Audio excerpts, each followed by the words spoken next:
La science politique est une discipline stratégique qui devrait être incontournable à une période où il est nécessaire de trouver un second souffle pour la sécurité routière. Force est de constater que le nouveau Conseil national de sécurité routière n'a pas cru bon de nommer l'un des chercheurs de cette discipline au comité des experts.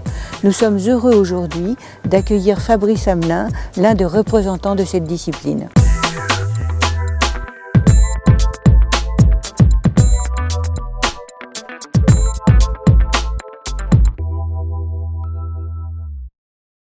Bonjour Fabrice Hamelin. Bonjour. Après le laisser-rouler mortifère des années 60, 18 000 tués sur nos routes en 1971, les pouvoirs publics vont mettre en place les premières mesures de sécurité routière dans notre pays. Qu'en pensez-vous ? Ne serait-ce que la notion de laisser rouler est intéressante, puisque ça montre que les pouvoirs publics peuvent très bien choisir de ne pas intervenir. Et effectivement, c'est ce qui a été le cas pendant très longtemps, c'est-à-dire bien après la massification du recours à l'automobile, qu'on peut dater des années 1950-1960. Effectivement, on va devoir attendre 1970 pour avoir une vraie politique de sécurité routière. Ce laisser rouler, il renvoie, on va dire, au laisser faire, dans soit une dimension idéologique. L'État n'a pas à intervenir, laissons aux conducteurs la responsabilité de leur comportement. Ça, c'est un point intéressant parce que je pense qu'une partie des acteurs de la sécurité routière défendent cette position aujourd'hui. Il y a une autre manière de concevoir le laisser rouler qui va être de prendre en compte finalement les différentes interventions des pouvoirs publics et de dire que finalement la sécurité routière peut à un moment donné, pour des raisons externes, être reléguée, on va dire un petit peu plus bas sur l'agenda politique. Et finalement, là aussi, je crois qu'aujourd'hui, c'est une critique que font un certain nombre d'acteurs en reprochant au gouvernement peut-être de délaisser la politique de sécurité routière au profit d'autres politiques. Et puis, il y a une troisième, en dimension importante, c'est on peut avoir des acteurs qui, à un moment donné, convergent pour inciter l'État à ne pas intervenir. Et c'est peut-être le cas du moment que vous évoquez, où, dans un contexte de croissance, de reconstruction de l'économie française, finalement, le pouvoir gaulliste, les constructeurs automobiles, les syndicats de travailleurs vont se mettre d'accord pour ne pas trop contraindre finalement les constructeurs automobiles parce qu'il y a des enjeux politiques, des enjeux en termes de travail derrière. Les années 70, ce qui est intéressant, c'est que tout d'un coup, l'État considère que la sécurité routière, c'est son affaire. C'est l'affaire de l'État. Donc c'est à ce moment-là qu'on va avoir les premières lois, le port de la ceinture, la généralisation des limitations de vitesse, l'interrogation sur un taux d'alcoolémie à ne pas dépasser par exemple. Et puis c'est aussi le moment où on construit une administration dédiée, donc des professionnels de la sécurité routière, des experts qui vont se mettre en place. Ça, c'est les années 70. Les années 80, décentralisation. Ça, c'est extrêmement intéressant aussi dans notre histoire, parce que ça veut dire que l'État, tout d'un coup, va transférer un certain nombre de compétences, y compris dans le domaine de la sécurité routière, à d'autres acteurs. Donc la société civile organisée, mais aussi les collectivités territoriales. Donc ça veut dire que l'État, quelque part, va se désengager au profit de la société dans ce domaine-là. Avec les résultats qu'on connaît, c'est-à-dire qu'on va arriver à la fin des années 90 avec un nombre de tués qui reste relativement élevé, qui a stagné pendant très longtemps. Et finalement, la période importante récemment pour la politique de sécurité routière, que sont les années 2000, c'est une reprise en main, quelque part, par l'État, de la politique de sécurité routière. Reprise en main à travers le vote de nouvelles lois, qui vont être des lois importantes, mais aussi à partir de l'utilisation de nouveaux outils et de nouvelles technologies. Les radars automatiques, par exemple. Et donc on peut se demander si aujourd'hui, depuis 2010-2012, on n'est pas rentré finalement dans une nouvelle période qui devient beaucoup plus compliquée pour l'État, qui se marque par une stabilisation et, comme vous l'avez dit, une remontée du nombre des tués sur les routes. Et cette période est intéressante parce que les acteurs ont changé.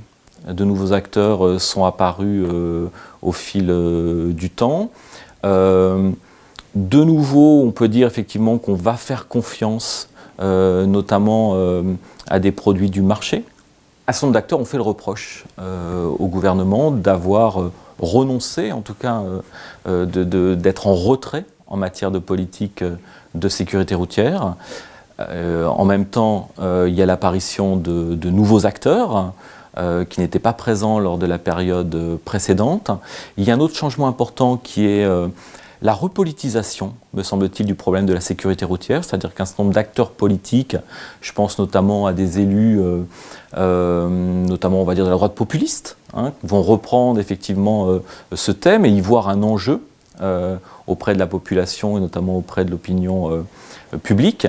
Et puis l'action de l'État va se trouver confrontée au marché et notamment à de nouveaux produits mis sur le marché. On peut citer quelques exemples. Il y a des avocats, par exemple, qui vont se spécialiser pour répondre effectivement aux instruments mis en place par l'État. On va avoir aussi le recours à des nouvelles technologies. On va fabriquer des instruments d'aide ou d'assistance à la conduite qui vont aussi indiquer ou aider à repérer l'action des forces de l'ordre. Et puis les nouvelles technologies avec des applications qui peuvent être mises sur son téléphone et qui vont là aussi donner des indications sur la présence ou non de forces policières. Quels sont les outils qui peuvent être mobilisés par les pouvoirs publics pour améliorer la sécurité routière ? Alors ces outils sont extrêmement nombreux. Ça c'est une chose qu'on n'a peut-être pas en tête, mais en fait la boîte à outils gouvernementale est extrêmement bien remplie et remplie d'outils extrêmement divers. Si on prend le cas du téléphone au volant, dont on s'est aperçu très tôt des risques qu'il faisait courir aux conducteurs, le gouvernement il peut agir soit avec la loi générale. Par exemple, on sait qu'il y a un certain nombre de comportements qui sont des comportements à risque, se recoiffer quand on conduit, mais téléphoner aussi. On peut mettre en place des lois qui soient des lois plus spécifiques, les lois de kit main libre, par exemple, qui ont été une partie de l'histoire de la prise en compte de ce risque-là par les pouvoirs publics. Mais l'État peut aussi utiliser ses moyens financiers pour mettre en place des campagnes de communication. Par exemple, il peut bien entendu aussi à un moment donné contrôler et donc sanctionner, mettre en place des contraventions, par exemple. Donc finalement, l'État, sur un problème, il a de nombreux outils à sa disposition. Ce qu'il faut simplement avoir bien en tête, c'est qu'il ne peut pas choisir par hasard. Il y a deux éléments extrêmement importants, le contexte d'une part, et puis la représentation, qui va aussi accompagner l'usage d'un outil. La représentation, je vais donner un exemple là aussi très simple. Le conducteur qui ne respecte pas les règles de conduite, on peut considérer que c'est un délinquant. Il n'a pas mis sa ceinture de sécurité routière, il roule trop vite, il a peut-être consommé des substances problématiques comme de l'alcool, par exemple. Si on définit effectivement le problème comme étant un problème de délinquance, on va plutôt avoir tendance à faire appel à des outils particuliers. L'éducation, par exemple, on va chercher à éduquer le conducteur, ou alors le contrôle et la sanction. On va contrôler la conduite et puis éventuellement pénaliser le conducteur qui enfreint la règle. Donc une représentation particulière va conduire à des outils particuliers. Et évidemment, on sent très bien que certains acteurs vont plutôt adhérer à cette définition-là. Je pense à des associations qui veulent défendre les victimes de la route, par exemple. Je pense au ministère de l'Intérieur. Mais il y a une autre représentation, par exemple, du conducteur, qui est de dire le conducteur, il a affaire à un système de conduite qui est extrêmement complexe. Il doit maîtriser son véhicule, il doit bien comprendre son environnement, il peut aussi être fatigué à un moment donné, avoir des préoccupations. C'est le cas de la maman qui est un petit peu en retard, qui va chercher son enfant et qui tout d'un coup accélère un petit peu ou alors refuse la priorité à droite et c'est le drame. Donc là, on n'a pas la même définition du conducteur. Ce conducteur-là, ce n'est pas un délinquant. C'est un conducteur qui est défaillant et qui a peu de chances d'éviter ces défaillances. À ce moment-là, on peut envisager d'autres outils d'action publique, par exemple les outils d'aide ou d'assistance à la conduite. Et cette vision-là, c'est celle des experts de la sécurité routière, par exemple en France, qui ont en face d'eux un système complexe qu'il faut gérer. Et ça veut dire qu'on peut favoriser le développement d'outils d'assistance à la conduite par des subventions, par exemple, par des aides financières. Donc la représentation du problème et de ce qui est à son origine va peser fortement sur les politiques que l'on met en place. Une autre dimension importante, c'est le contexte. La loi quitte main libre, qui a été longtemps critiquée, et à juste titre, hein, par une grosse partie, on va dire, des spécialistes de la sécurité routière. Simplement, la plupart des gouvernements ont évidemment autorisé le port de l'oreillette et interdit le téléphone tenu en main. Comment l'expliquer? Tout simplement par un contexte où on sait que vont se développer les smartphones, et donc va se développer l'usage de ces outils-là, où on sait que les constructeurs automobiles et un certain nombre d'équipementiers vont peut-être faire pression pour empêcher, on va dire, une interdiction totale de l'utilisation du téléphone. Donc on a là finalement une loi qui est une loi mauvaise, une loi de compromis, mais qui se comprend dans un contexte et qui permet au moins une première intervention qui va être tout simplement de communiquer sur le risque que prennent les conducteurs en téléphonant. Le gouvernement, il doit jouer avec une combinaison d'instruments. Là aussi, je vous donne un exemple très simple.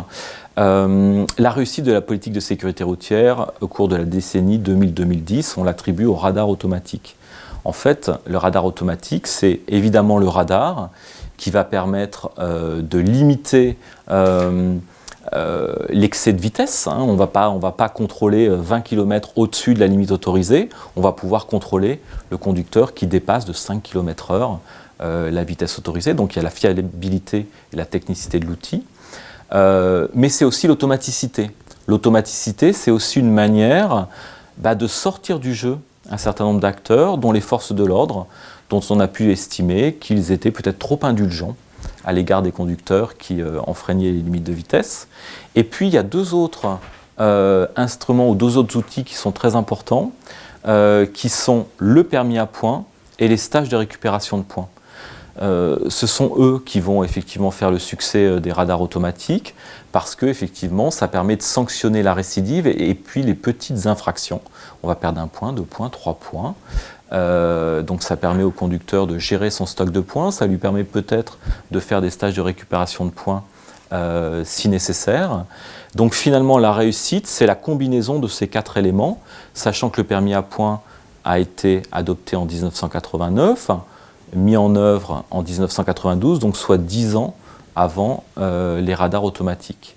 Et c'est à partir de 2002 que l'ensemble de la combinaison va fonctionner. Mais ce qui est intéressant, c'est qu'à partir de 2010, cette combinaison fonctionne beaucoup moins bien. Et ce n'est pas tellement la contestation en fait, des radars au bord des routes ou des radars utilisés dans les voitures en circulation qui va être contestée.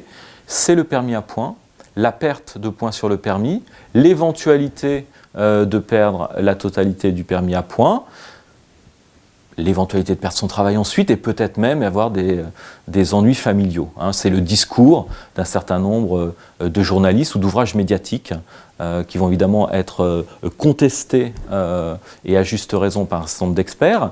Mais en tout cas, la contestation, elle va porter finalement sur l'outil qu'on voit le moins, le permis à points, et la possibilité de récupérer ou non rapidement des points. L'acceptabilité nous a été opposée ces dernières années pour contrer la mesure priorisée par les experts du Conseil national de sécurité routière, à savoir le passage de 90 à 80 km/h sur ces routes où il y a 56% des tués. Pouvez-vous nous parler de ce concept d'acceptabilité ?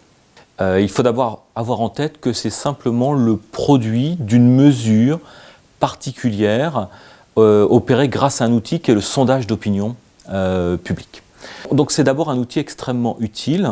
On sait que la réussite ou l'échec d'une politique publique aujourd'hui, bien entendu c'est lié à son efficacité, elle obtient des résultats, mais on sait aussi que c'est lié à son acceptabilité, c'est-à-dire au fait que la mesure ne va pas rencontrer de résistance de la part des usagers.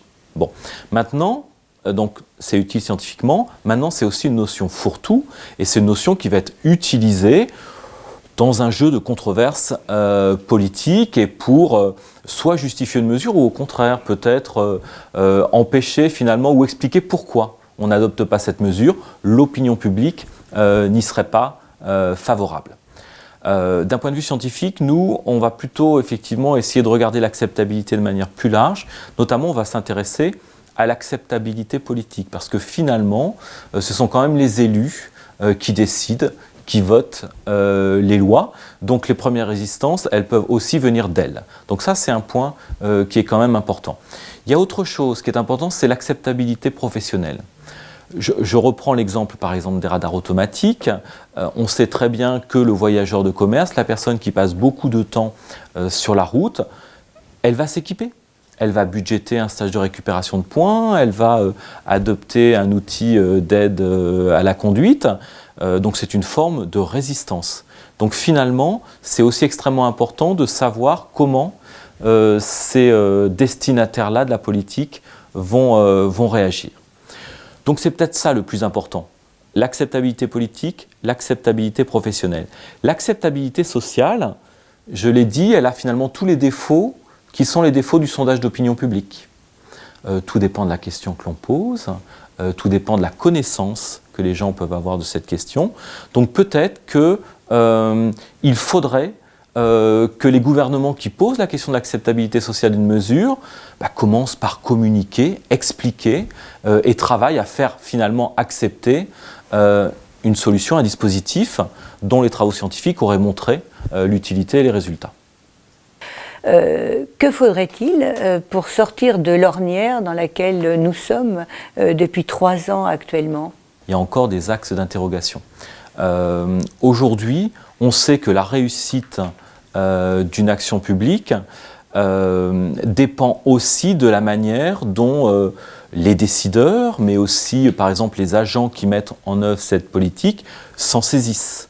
Donc il y a effectivement encore un travail de connaissance de la mise en œuvre de l'action publique de sécurité routière qui est à faire. Je pense que nous sommes en droit, nous aussi, en tant que citoyens, d'avoir des évaluations, par exemple, des mesures qui sont prises.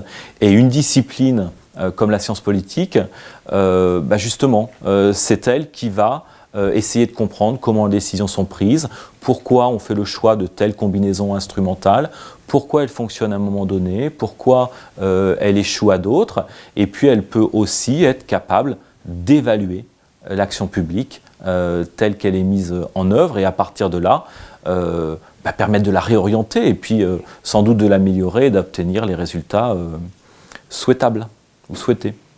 Merci d'avoir bien voulu répondre à toutes nos questions. Merci à vous. Et à bientôt pour un prochain entretien. Au revoir.